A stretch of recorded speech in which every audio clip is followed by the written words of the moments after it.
ikki narsasiz hech narsa amalga oshmaydi. Buni tushunib oling. Ikki omilsiz siz diningizda aslo oldinga siljiy olmaysiz.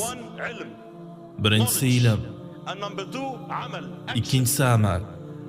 Ilm va amalsiz hech qachon rivojlana olmaysiz. Islom dushmanlarining adolatsizligidan hayratdamiz.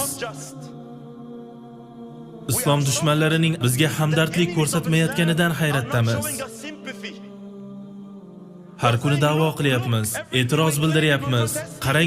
Qaranglar, din dushmanlari adolatsiz. Qaranglar, ular munofiq. Tinch aholiga yordam bermayapti. Jim qarab turibdi deyapmiz. Dushmaningizdan nima kutyapsiz?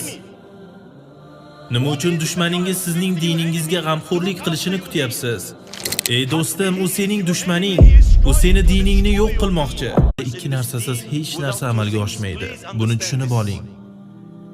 Ikki